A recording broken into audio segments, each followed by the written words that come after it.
Vamos abrir a palavra de Deus. As crianças até 9 anos podem ir para as salinhas de aula.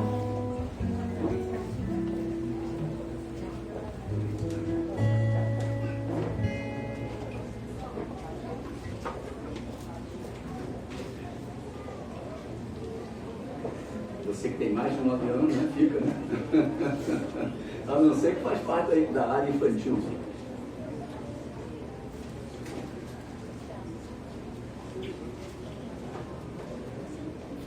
Filipenses, capítulo 2, versículo de número 5. Filipenses 2, 5 em diante. O tema da mensagem dessa noite é servindo a Deus através da obediência. Esses versículos falam exatamente da obediência do nosso modelo, do nosso Senhor.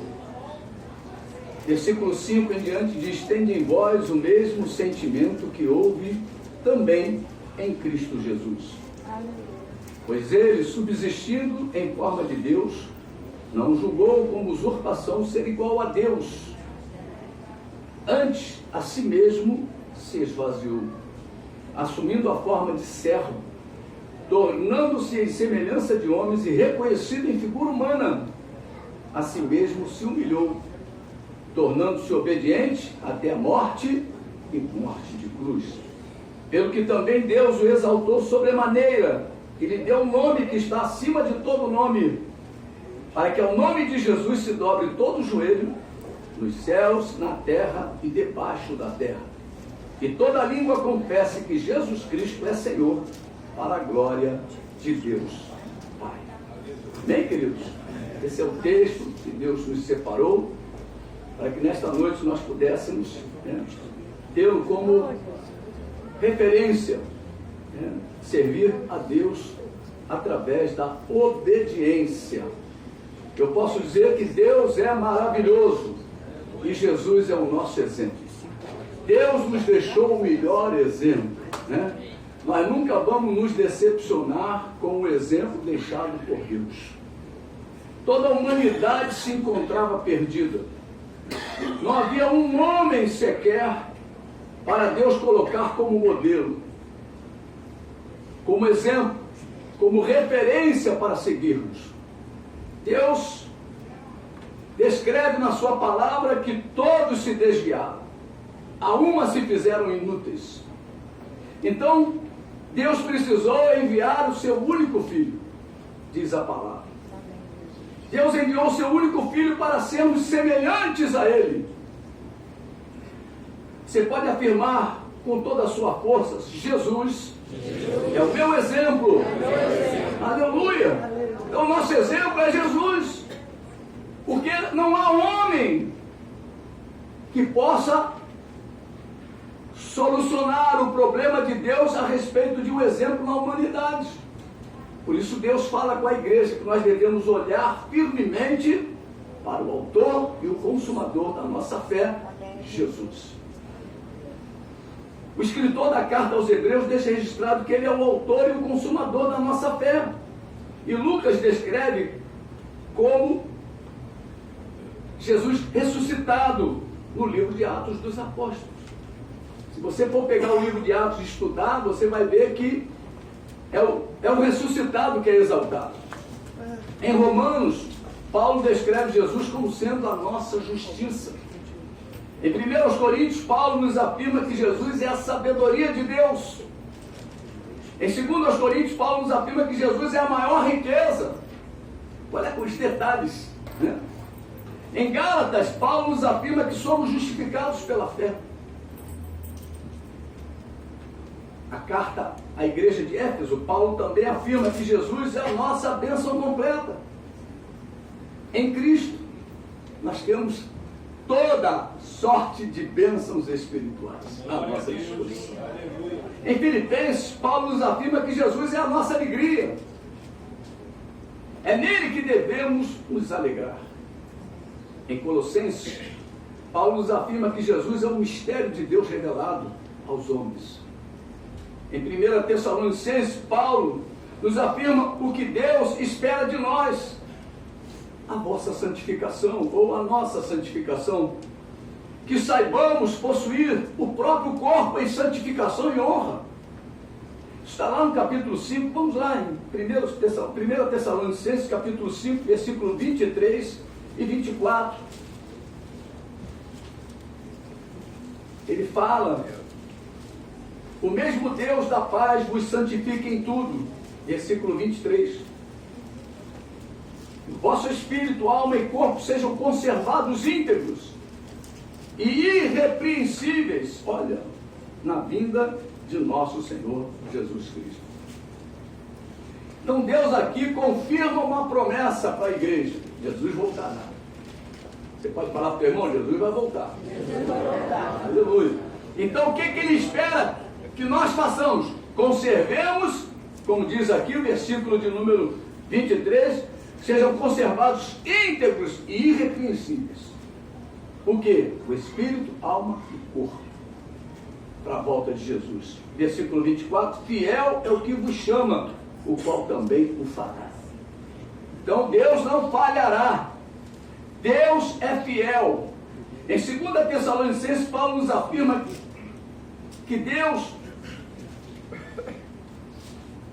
afirma que Jesus Cristo voltará e que o diabo está solto. Tem denominações aí que dizem que o diabo está preso. Mas a carta de 2 aos Tessalonicenses diz que o diabo está solto, operando o mistério da iniquidade. Lá em 2 Tessalonicenses, vamos lá um pouquinho mais à frente aí, no capítulo 2, versículos de 1 em diante. Ele diz: irmãos, no que diz respeito à vinda de nosso Senhor Jesus Cristo e a nossa reunião com Ele, nós vos exortamos a que não vos demovais da vossa mente com facilidade, nem vos perturbeis, quer por espírito, quer por palavra, quer por epístola, carta, né? Como se procedesse de nós, supondo ter chegado o dia do Senhor. Ninguém de nenhum modo vos engane, porque isto não acontecerá sem que primeiro venha a apostasia e seja revelado o homem da iniquidade, o filho da perdição, o qual se opõe e se levanta contra tudo que se chama Deus, ou é objeto de culto, a ponto de assentar-se no santuário de Deus, ostentando-se como se fosse o próprio Deus. Não vos recordais de que ainda convosco eu costumava dizer-vos estas coisas? E agora sabeis o que o detém, para que ele seja revelado somente em ocasião própria. Com efeito, o mistério da iniquidade já opera. O mistério da maldade, da iniquidade, do pecado já opera. E aguarda somente que seja afastado aquele que agora o detém. Quem é que detém a obra do diabo? Quem é que destrói a obra do diabo? É a igreja, através do nome de Jesus. Então a igreja vai ser afastada, quer dizer, vai ser retirada da terra. Olha só o que ele avisa aqui, ó. Aquele que agora o detém, então será de fato revelado o iníquo. O anticristo vai ser revelado. A quem o Senhor Jesus matará com o sopro de sua boca, e o destruirá pela manifestação da sua vinda. Versículo 9: ora, o aparecimento do iníquo é segundo a eficácia de Satanás, com todo o poder e sinais e prodígios da mentira. Meu irmão, vai ser muito milagre, mas é milagre da parte do diabo. E diz assim: e com todo engano de injustiça aos que perecem, porque não acolheram o amor da verdade para serem salvos. É por este motivo, pois, que Deus lhes manda a operação do erro, para darem crédito à mentira. A igreja precisa acreditar na verdade, acreditar na palavra, acreditar no nome poderoso de Jesus, porque senão vai vir uma mentira para tu acreditar. Nós precisamos acreditar na verdade, a fim de serem julgados todos quantos não deram crédito à verdade. Antes, pelo contrário, deleitaram-se com a injustiça. Nós, como igreja do Senhor, não podemos, como diz lá em Romanos capítulo 12, nos conformar com esse século. O negócio está feio aí fora, tá? Ainda vai ficar pior. Ainda vai ficar pior. Mas a igreja precisa se lembrar de que Deus nos avisa tudo. Deus deixou tudo registrado para nós. E o Espírito Santo que habita em nós nos ajuda a passar por esses dias difíceis. Em 1ª e 2ª Timóteo, a epístola de Tito também, o apóstolo Paulo dá orientações poderosas aos líderes da igreja do Senhor. São as chamadas epístolas pastorais. Em Filemão, Paulo nos estimula ao amor aos irmãos.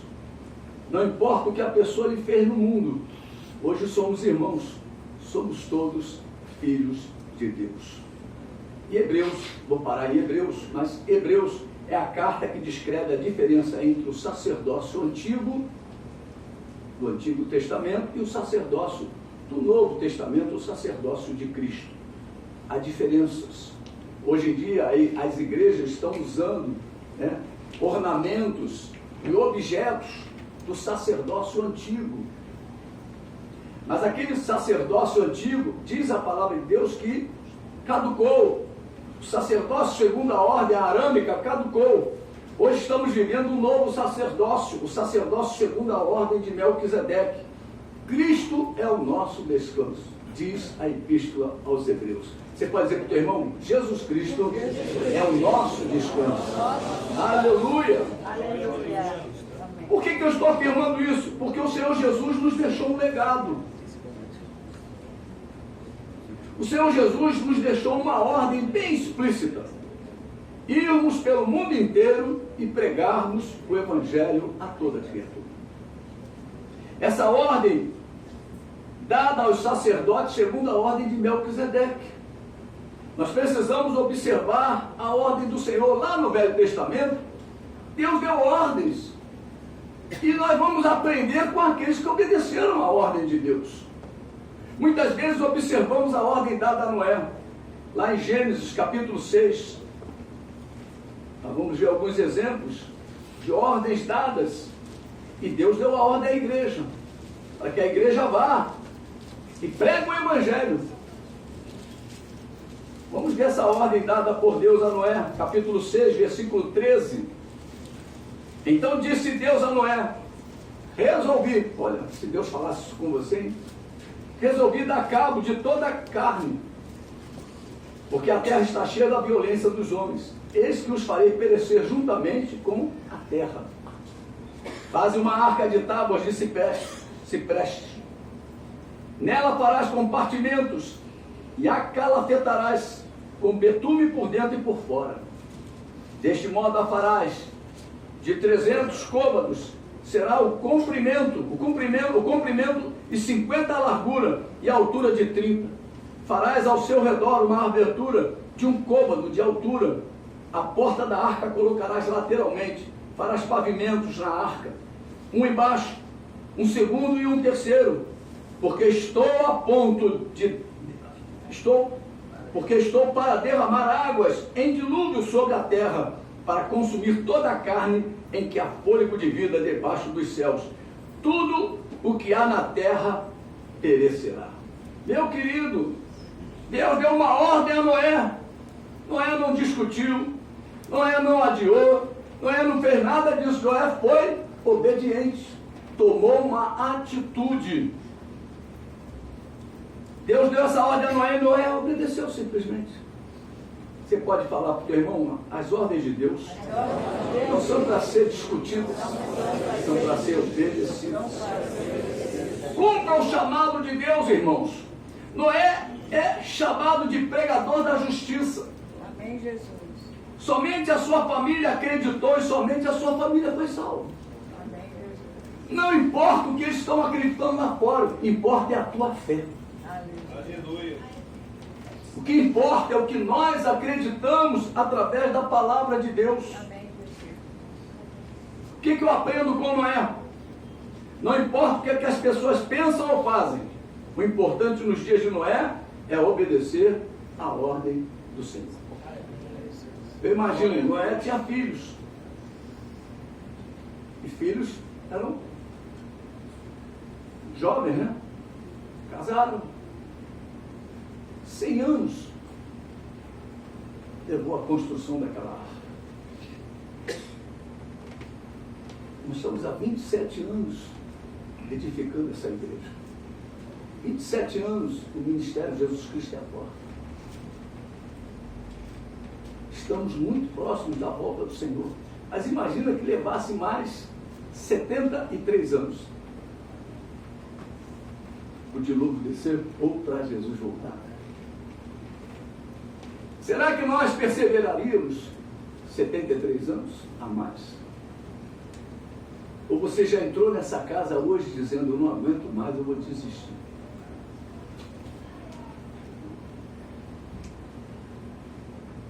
Você tem obedecido a Deus? Se você tem obedecido, você tem feito o que Deus espera que você faça. Esse é o segredo. Se você está obedecendo, você está fazendo o que Deus te pediu. E se você está fazendo o que Deus te pediu, a vitória é certa, né? Aleluia. Vai vir o problema, vai vir, mas você está guardado, está protegido, está guardado por Ele, pela fidelidade dEle. Aleluia. Glória. Muitas vezes observamos a ordem dada a Abraão. Que a ordem foi dada a Abraão, depois é que se tornou Abraão. A ordem foi dada a um homem que era idólatra, de uma família idólatra. E Deus chamou ele. Em Gênesis capítulo 12, logo aí à frente, um pouquinho mais à frente, os 4 primeiros versículos diz, ora, disse o Senhor a Abraão, sai da tua terra, da tua parentela, da casa de seu pai, e vai para a terra que te mostrarei. De ti farei uma grande nação, e te abençoarei, e te engrandecerei o nome, se tu uma bênção. Abençoarei os que te abençoarem, e amaldiçoarei os que te amaldiçoarem. Em ti serão benditas todas as famílias da terra. Partiu, pois, Abrão, como lhe ordenara o Senhor, e Ló foi com ele. Tinha Abrão 75 anos quando saiu de Arã. Deus deu uma ordem a Abrão, e Abrão obedeceu. Quantas vezes nós ouvimos pregação, e não obedecemos? Quantas vezes Deus já falou conosco e não obedecemos? Esta é a grande diferença entre as referências de Deus e a nossa vida. É a obediência. São modelos, são exemplos de homens que tomaram uma atitude, não discutiram com Deus. É para lá que o Senhor quer que eu vá? Partiu. Como diz o pastor Anderson, hashtag partiu. Então, foi embora. Abraão largou tudo. Abraão já tinha idade. Abraão estava estabelecido em Ur dos Caldeus. Abraão tinha amigos. Abraão tinha bens. Abraão tinha uma vida estabilizada. Abraão foi porque ouviu a voz do Senhor. Aleluia. Você pode dizer, tudo na minha vida se resume na palavra. É isso que nós precisamos, nós somos crentes. Nós agora somos filhos da fé. Não há mais opção para nós. Ou é Jesus, ou é Jesus. Não tem mais opção. Quantos de nós já ouvimos a voz do Senhor? Quantos de nós já ouviu a ordem do Senhor? E o que estamos esperando para obedecer? O Senhor Jesus já nos deu a ordem de irmos e pregarmos para todas as pessoas. Quem crê, entra na arca. E quem não crê, estará condenado. É simples assim. É simples assim. Muitas vezes observamos a ordem dada a Moisés. Moisés estava morando na casa do sogro, rebanhozinho para cuidar, uma mulher bonita, os filhos, vida tranquila. Deus aparece para ele, lá em Êxodo, mais um pouquinho na frente, capítulo 3. Estou só falando de homens de referência.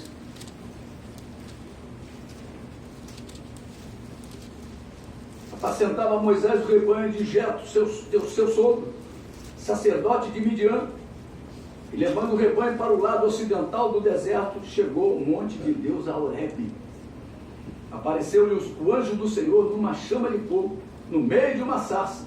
Moisés olhou e eis que a sarça ardia no fogo, e a sarça não se consumia.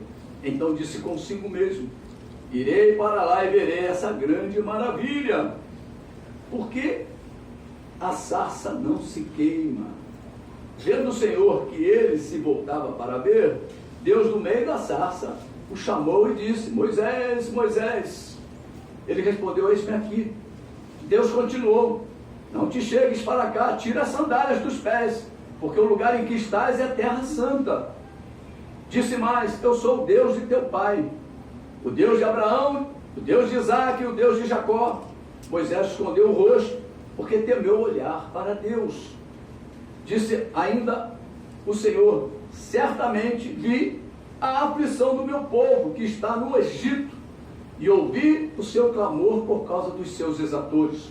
Conheço-lhes o sofrimento, por isso desci a fim de livrá-lo da mão dos egípcios, e para fazê-lo subir daquela terra a uma terra boa e ampla, terra que mana leite e mel, o lugar do cananeu, do eteu, do amorreu, do ferezeu, do ezeu e do jebuseu. Pois o clamor dos filhos de Israel chegou até mim, e também vejo a opressão com que os egípcios os estão oprimindo. Vem agora, e eu te enviarei a Faraó, para que tires o meu povo, os filhos de Israel, do Egito. Somente até aqui. Vamos continuar nessa historinha de Moisés, que é muito interessante. Fazer a obra de Deus é sempre uma responsabilidade. Nunca devemos fazer a obra de Deus relaxadamente. Deus dá uma ordem a Moisés, mas Moisés colocou algumas condições. A primeira: quem sou eu para ir a Faraó e tirar do Egito os filhos de Israel?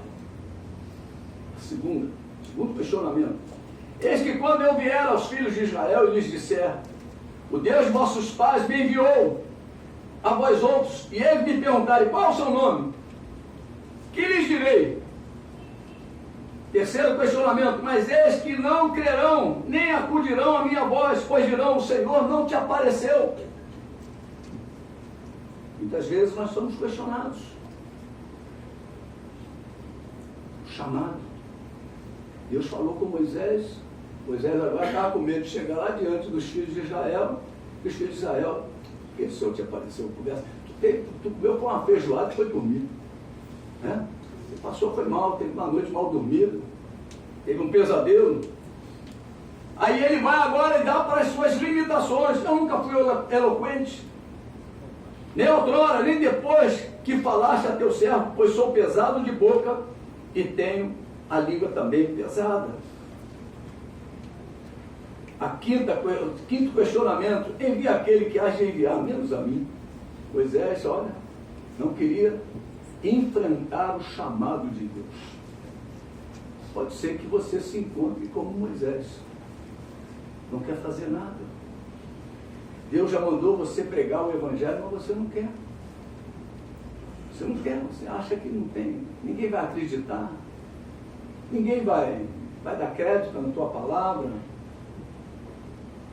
E o Senhor vai fazer o que através da minha vida? Envia qualquer um, envia o pastor Joaquim, envia o pastor Antes, envia qualquer um, a Verônica, o Márcio, envia qualquer um. Para todos os questionamentos de Moisés, o Senhor tinha sempre uma saída, uma grande saída. Mas quando Moisés disse: envia aquele que hás de enviar, menos a mim, a ira do Senhor se assentou contra Moisés. Isso é muito forte. Quando você diz para Deus que não vai fazer a obra, envia outro. A Bíblia descreve que a ira do Senhor se acendeu contra Moisés. Amado e amada do Senhor, não queira experimentar a ira do Senhor. O que Deus determinou para a igreja deverá fazer. Aleluia, ponto final. Aí Moisés toma a decisão de voltar para o Egito. Sabe o que eu aprendo aqui? Que Moisés, quando ele retorna para o Egito, ele retorna ao centro da vontade de Deus. Aleluia. Quando você começa a fazer o que Deus te ordena, você começa a voltar para o centro da vontade de Deus.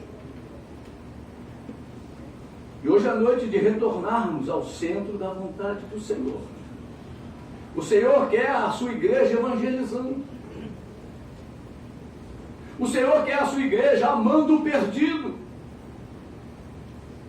Alguém orou pela tua vida, alguém falou do amor de Deus à tua vida. É assim que acontece. O Senhor quer a sua igreja distribuindo o pão da vida. O Senhor quer a sua igreja distribuindo a água da vida. O Senhor quer ver a sua igreja obedecendo a sua voz. Hoje é noite de parar com as desculpas. Isso é uma noite de missões. Olha aí. Quantas nações? Aqui, pouquíssimas representadas. Nós só conseguimos ir ali.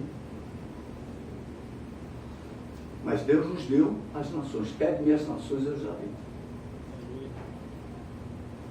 Não adianta a gente ficar orando para Haiti, orando se a gente não quer nem fazer a obra de Deus aqui.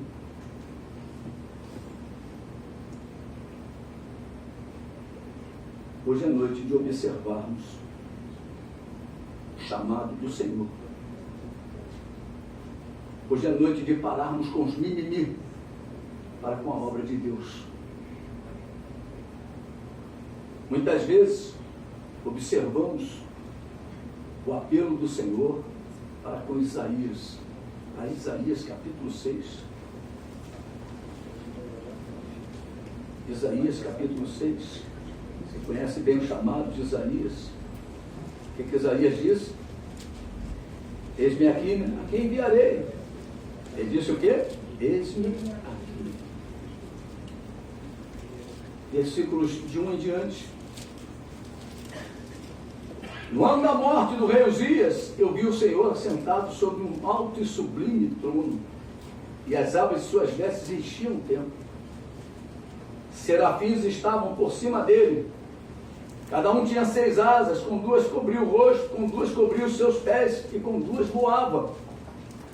E clamavam uns para os outros, dizendo: Santo, Santo, Santo é o Senhor dos exércitos. Toda a terra está cheia da sua glória. As bases do limiar se moveram à voz do que clamava, e a casa se encheu de fumaça. Então disse eu: ai de mim, estou perdido, porque sou homem de lábios impuros, habito no meio de um povo de impuros lábios, e os meus olhos viram o Rei, o Senhor dos exércitos. Então um dos serafins voou para mim, trazendo na mão uma brasa viva que tirara do altar com materiais. Com a brasa tocou a minha boca e disse: eis que ela tocou os teus lábios, a tua iniquidade foi tirada e perdoado o teu pecado. Quantos creem aqui que o sangue de Jesus nos purificou? Amém? Amém, querido? Agora vem um apelo de Deus. Depois disto ouvi a voz do Senhor que dizia: a quem enviarei? A quem há de ir por nós? Disse eu: eis-me aqui, envia-me. Isaías experimentou a mesma coisa que nós experimentamos, uma tipologia do sangue de Jesus. Foi tocado nos seus lábios com a brasa do altar. Sua iniquidade foi tirada. Ele agora está pronto para fazer a obra. Nós que cremos no Senhor, a iniquidade já foi tirada da nossa vida, então nós já estamos prontos para fazer a obra de Deus. Aleluia. Não tem desculpa. Acabou o mimimi, né? Acabou colocar desculpas para Deus. Deus fez um apelo a Isaías, e Isaías se ofereceu. A quem enviarei? Hoje é noite de nos oferecermos a Deus. As vidas lá fora estão perecendo, igreja. As vidas lá fora estão morrendo. As vidas lá fora estão indo para o inferno. Tu pega um BRT, você vai indo para o céu. Mas as vidas que estão ali, que não tem Jesus, estão indo para o inferno. O inferno existe. E quem fala dele com muita intensidade é o próprio Jesus. Não é a igreja, não. É o próprio Jesus que fala com muita intensidade a respeito do inferno. Jesus fala tanto do céu como do inferno. Fora do céu ficarão os impuros, os idólatras, os adúlteros, os efeminados, os sodomitas, os ladrões, os avarentos, os bêbados, os maldizentes, os roubadores, os covardes, os incrédulos, os abomináveis, os assassinos, os impuros, de novo, já falei dos impuros, voltei aqui, mas tudo bem, os feiticeiros, os mentirosos, os cães e todos os que praticam, né, o que Deus condena. Nós não podemos colocar em prática na nossa vida aquilo que Deus condena, porque nós não fomos feitos para o inferno. Então o que me leva para o céu? Me tornar verdadeiramente o que é um instrumento de Deus nessa terra.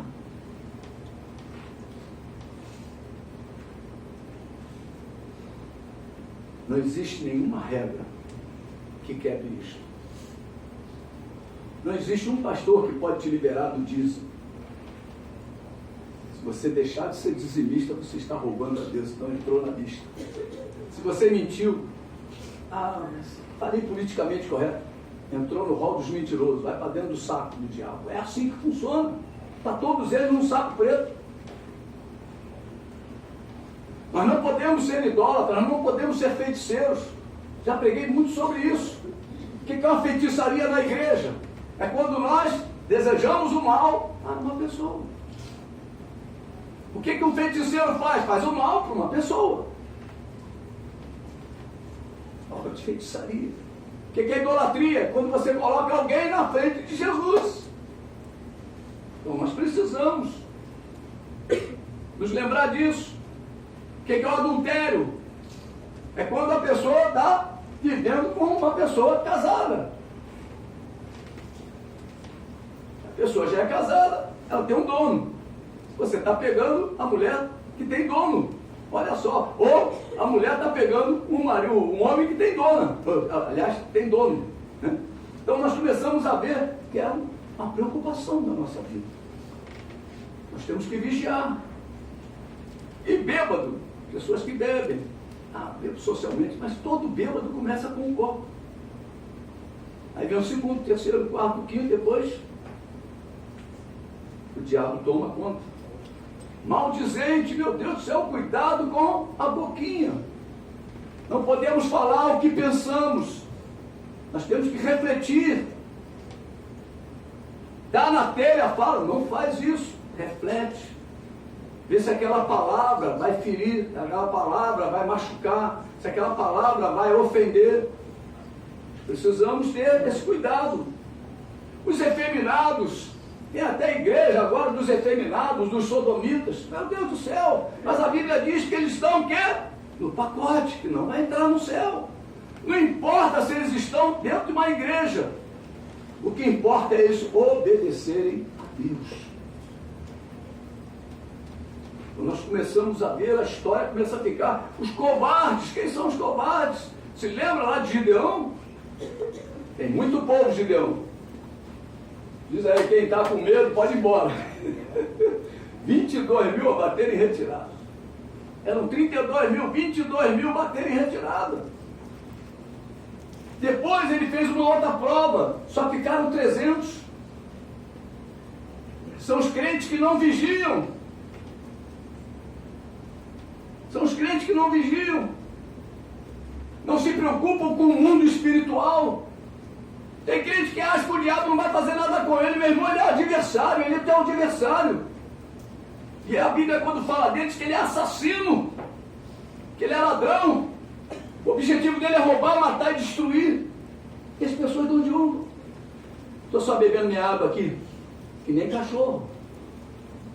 Mas aqueles 300 que beberam água, levando a mão, a ver se, olhando para ver se o inimigo estava perto, esses são os que Deus vai usar. Então nós precisamos ser vigilantes, atentos. E nós podemos, em nome de Jesus, nos lembrarmos disso, que fora do céu ficarão essa turma. Os incrédulos. Tem pessoas que não acreditam, são crentes, mas não acreditam no Adão e Eva. Não acreditam que Deus criou o mundo. Continuam acreditando como o mundo acredita. Nós já saímos do mundo. Deus nos tirou do mundo. Deus nos colocou na sua noiva, na sua igreja. A Bíblia diz que Ele nos transportou do império das trevas. Nós não podemos mais pensar como no império das trevas. Nós agora temos a sabedoria de Deus. Nós temos agora a palavra de Deus. O mistério de Deus está em nós. Amém? Louvado seja o nome de Jesus. Os mentirosos, meu Deus do céu, como tem crente que mente. Como tem crente que mente, nós precisamos corrigir isso. Os abomináveis, aqueles que fazem coisas que abominam a Deus, entristecem o coração de Deus. Não pense diferente, olha, está no bolo. Eu tenho que sair disso aí, eu tenho que me limpar, eu tenho que sair dessa área. Eu preciso me afastar desse processo, porque senão eu vou ser engolido por ele. Porque o pecado atrai e seduz. Eu vou ser atraído, é como se fosse um imã, né? Você vai sendo atraído. Como eu disse, não existe nenhuma regra que quebre isso. Nada. Oração de pastor não resolve. Oração da irmãzinha do círculo de oração, como é na Assembleia de Deus Conhecido, ou do clamor daqui, profeta, nada disso. O que precisa acontecer é a obediência. Aleluia. Bem, queridos? O céu é uma realidade. Jesus adentrou o céu, penetrou os céus. Jesus foi assunto aos céus. E através da fé em Jesus Cristo, nós temos os nossos pecados perdoados. Nós temos a nossa vida reescrita por Deus. Simplesmente porque alguém pregou a palavra para nós. A minha vida foi reescrita porque alguém pregou a palavra para mim. Se aquele irmão tivesse se calado, meu Deus do céu, eu ainda estaria nas trevas.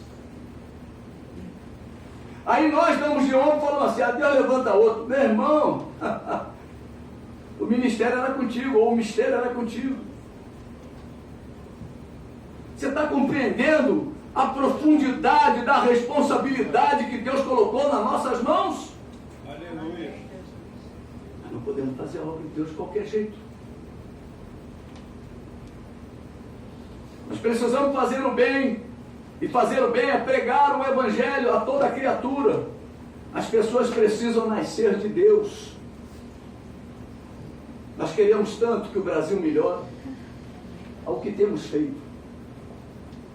Desde a deposição da Dilma, que há esse discurso, que o Brasil precisa ser transformado, precisa ser mudado, isso, aquilo, e nós sabemos que só Jesus pode mudar. A igreja profetiza muito. O Brasil é do Senhor Jesus, mas não prega a palavra para ninguém. Como é que vai ser do Senhor Jesus? Nós precisamos usar as ferramentas que Deus tem nos dado para poder anunciar o Evangelho. Anunciar o Evangelho. Assistiu, tem um irmão, eu tive a oportunidade. Esperei um tempo, esperei 1 mês, 2 meses, 3 meses, 6 meses. Acho que já tem mais de ano que eu estou esperando essa oportunidade na vida dele. Para não jogar pérolas aos porcos. E aí, ele chegou num momento que ele começou a como se estivesse pedindo socorro. E como é que eu vou conversar com aquele homem? Como é que eu vou conversar com ele, 63 anos? Aí Deus me deu uma estratégia. O incêndio do hospital Batim. Quem ouviu falar? Muitos mortos, sofrimento. E Deus me pegou e fez eu gravar um vídeo para falar para ele, Ernesto, se você soube do caso do hospital Batim, aquilo lá está tudo destruído. Foi tudo destruído, um monte. Os andares pegaram fogo, um monte de gente morta, um monte de gente no hospital. Quem é que entrou lá depois do sinistro? Quem é que entrou? Os peritos. para descobrir o que aconteceu. Aquilo era um lugar bonito, salas, mesas, cadeiras, camas, recuperação, CTI. As pessoas entravam doentes, saíam melhores, saíram boas, saíram sãs. Era um lugar que tinha vida. De repente, pô, pegou fogo. Aconteceu o quê? Um acidente. E o hospital chamou agora o quê? Apagou o fogo e chama os peritos para saber a causa do problema. O que causou o incêndio? Olha só que coisa bacana. Deus me fez fazer para ele. Eu contei essa história com calma, falando para ele, né? E disse para ele: Ernesto, o que aqueles peritos vão fazer? Um laudo. Vão fazer um laudo. E aquele laudo vai passar a ser a verdade a respeito do hospital vadio. Ah, foi lá no gerador, deu um problema de curto-circuito nessa peça, essa peça não resistiu, o disjuntor não desarmou, e aí começa, os caras vão descobrir direitinho como foi a origem do problema. Ernesto, a tua vida está assim, porque um especialista precisa falar para você o que aconteceu na tua história. Nós tínhamos comunhão com Deus, o homem tinha comunhão com Deus, era uma maravilha, aquele lugar, o paraíso, a Bíblia descreve. E houve o caos, entrou o problema, e o homem foi tirado do paraíso, passou a viver sem Deus no mundo. E aí veio o especialista Jesus e nos mostra tudo o que aconteceu para que nós possamos ser reconstruídos. Aquele hospital vai ser reconstruído em condições muito mais seguras do que era. E a nossa vida tem que ser reconstruída de uma maneira muito mais segura do que era. Tua vida já era boa, vai ficar melhor. Se não tinha problema, você tinha emprego, tinha casa, tinha tudo, tinha família, como eu tinha, vai ficar melhor. Porque Deus deixou registrado aqui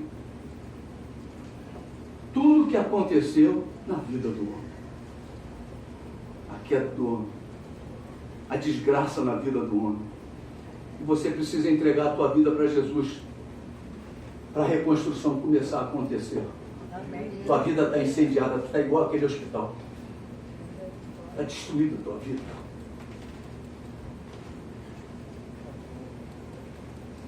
Amados, eu contei essa história no Sopão, para um homem na Praça Seca. O homem falou: eu quero Jesus. Aleluia. Eu quero a reconstrução na minha vida. Glória a Deus. Homem na rua. Nós precisamos entender o que Deus fez na nossa vida, filho. Nós temos aqui, meu irmão, o laudo de toda a história, da nossa história, da nossa vida. Aqui diz, olha, como começou o problema? O problema começou lá no Éden, quando o homem desobedeceu a Deus e fez aquilo que Deus havia proibido. E quando nós desobedecemos a Deus, meu irmão, nós sofremos, porque nós vamos cair no mesmo erro que aconteceu lá atrás. Se o Badim reconstruir com o mesmo tipo de gerador, com as mesmas deficiências que eles tinham, vai pegar fogo de novo. Vai pegar fogo de novo. Nós temos que ser reconstruídos em bases novas. E a nossa base agora é a rocha, é Jesus. Nós não podemos abrir mão disso. Amém, queridos? O maior especialista veio em socorro da tua e da minha vida. Jesus Cristo. Aleluia. Glória a Deus. As pessoas precisam crer na pessoa certa. Quantas pessoas acreditando em nomes que não têm poder para salvar? Querem reedificar a sua vida em Jorge, Sebastião, Antônio, Maria, são os caboclos dos terreiros, são os filósofos com as suas filosofias, religiões e tantas outras coisas. Amados, o mundo está perdido em seus pecados. O que trouxe o caos ao mundo é o pecado. E nós saímos de lá. Quem saiu do pecado, diga glória a Deus. Olha, cai achando como nós saímos de lá. Aleluia. Nós saímos de lá. Saímos de lá para quê? Para levar uma mensagem a eles. Deus nos prepara na sua casa para podermos sermos lançados. Amém, Jesus. Precisamos tomar uma atitude de cristão.